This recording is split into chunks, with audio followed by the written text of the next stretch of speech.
What if history isn't moving forward? What if it's just repeating? Think about that for a second. Not as a theory, not as a metaphor, as a literal documented time-stamped pattern that has played out not once, not twice, but 3 times. Each time destroying the most powerful civilization on Earth at the exact moment it believed it was untouchable. 541 AD. The most powerful empire on Earth woke up one morning, and by nightfall people were dying in the streets faster than they could be buried. Rome didn't see it coming. They never do. 800 years later, a different empire, a different continent, the same story. The Mongols, who had conquered more land than any army in human history, were gone within a generation. Vanished. Like they never existed. And then 2020 arrived. And you didn't read about it in a textbook. You lived it. You felt it. You lost something in it. Whether you fully realize that yet or not. But here is what nobody told you. Rome had 4 warning signs before the plague arrived. The Mongols had the exact same 4 warning signs. And right now, today, as you are watching this video, America has all 4. Every single one. And the clock is already running. History teachers will tell you that plagues are random, unpredictable, acts of God that no civilization could have seen coming. But look at the timeline and just look at it honestly. 541 AD. The plague of Justinian destroys the Roman Empire at its absolute peak. 1347 AD. The Black Death fractures the Mongol Empire, the largest empire ever built by human hands. 2020 AD. COVID-19 arrives and the world's current superpower starts showing cracks it can never fully hide again. That is not random. That is a pattern. And here is the terrifying truth about patterns. They don't stop just because you refuse to look at them. So today we are going to follow this pattern from Rome, through the Mongols, straight to America's front door. And we are going to ask the one question that everyone is too afraid to answer. Is America next? By 541 AD, Emperor Justinian had done something nobody thought was possible. He was rebuilding Rome. His armies had reconquered North Africa, Italy, parts of Spain. The Mediterranean was becoming a Roman sea again. The empire had the most advanced legal system on Earth, the strongest military, and the richest trade network connecting 3 continents. Every emperor before him had failed to restore the glory of Rome. Justinian was actually doing it. They were untouchable, or so they believed. Then a single infected rat on a grain ship sailed from Egypt into Constantinople.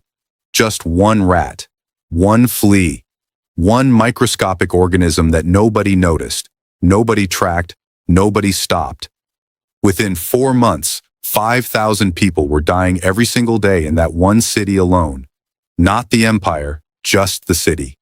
5,000 people. Every single day. But here is what history always gets wrong about Rome's collapse. The plague didn't destroy Rome. Rome's own weakness did. The plague was just the match. The empire was already the dry wood.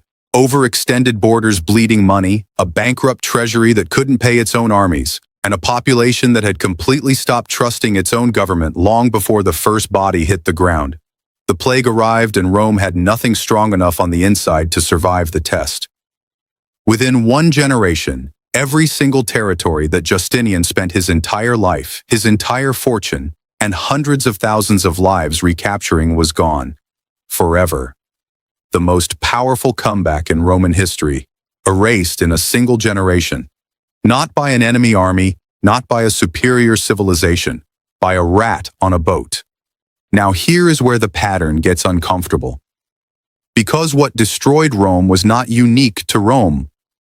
800 years later, on the other side of the world, with a completely different empire, a completely different culture, and a completely different plague, history ran the exact same script, almost word for word. The Mongol Empire stretched from Korea to Eastern Europe. One ruler, one dynasty, more land than any empire before or since in the entire recorded history of human civilization. Genghis Khan's descendants had built something that looked genuinely, completely, mathematically undefeatable. No army on earth could touch them. No wall could stop them. No strategy could outsmart them. They had won so many times against so many enemies that winning had become the only thing they knew. And then they made one mistake. One single mistake that changed everything. In 1346, Mongol forces were besieging a city in Crimea and they were losing, which almost never happened. Frustrated and desperate, they did something no army had ever done before in recorded human history. They catapulted plague-infected corpses over the city walls, the first biological weapon ever deployed in human warfare.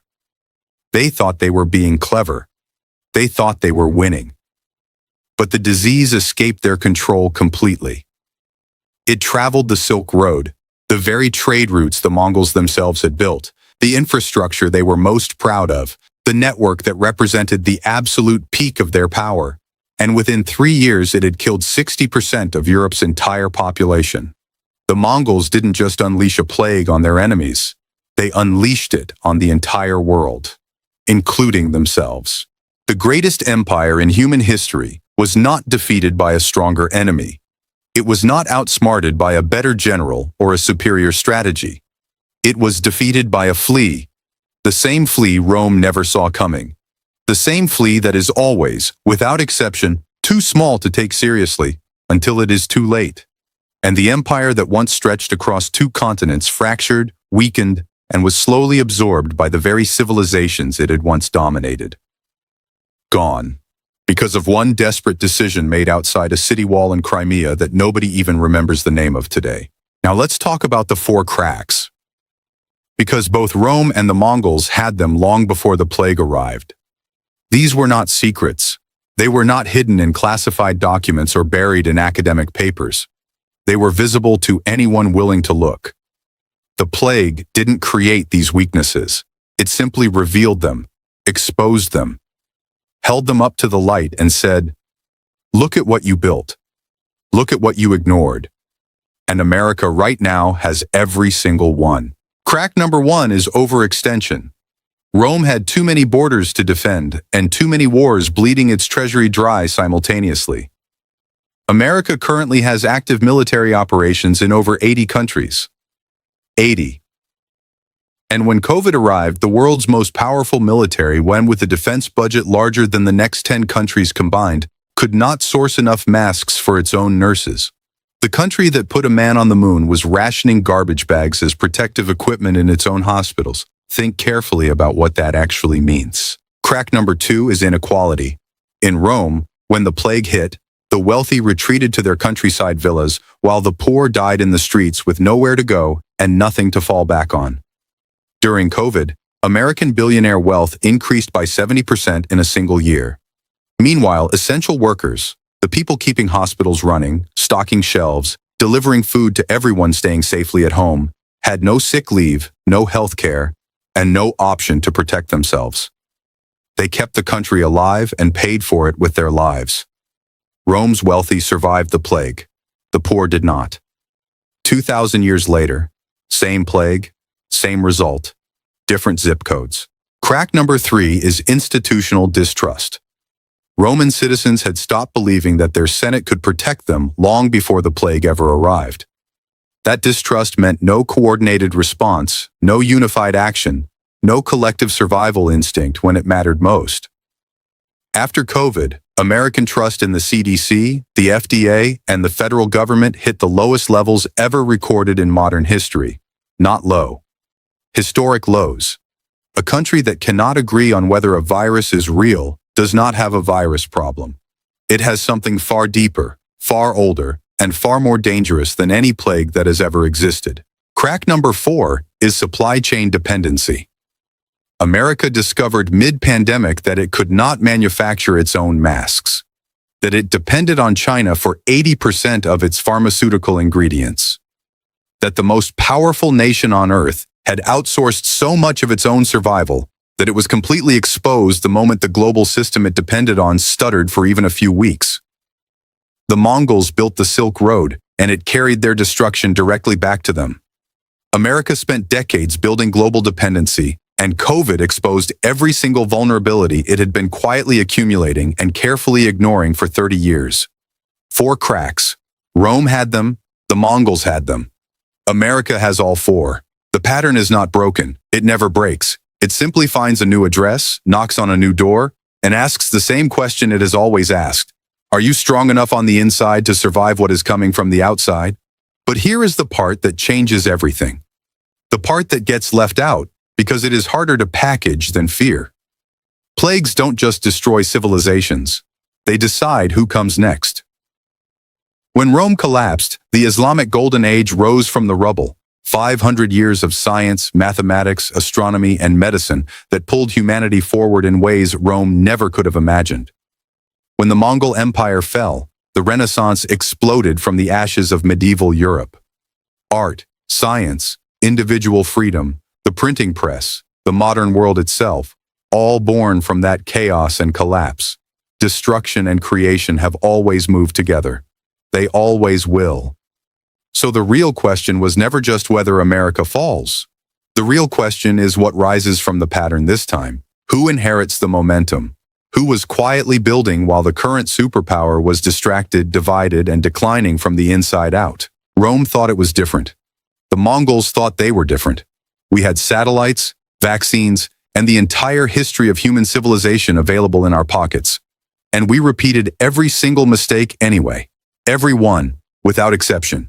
The pattern does not care how advanced you are. It only cares about one thing: whether your civilization is honest enough to look at itself clearly before the plague arrives. Rome wasn't, the Mongols weren't. The question history is asking right now, the only question that has ever mattered, is whether we are. Because the clock that started in 541 AD never stopped. It did not pause for our technology. It did not slow down for our vaccines. It did not wait for us to figure ourselves out. It is running right now, and somewhere, in a market, on a farm, on a ship crossing an ocean that connects everything to everything else, the next rat is already moving. The only question is whether we are paying attention this time.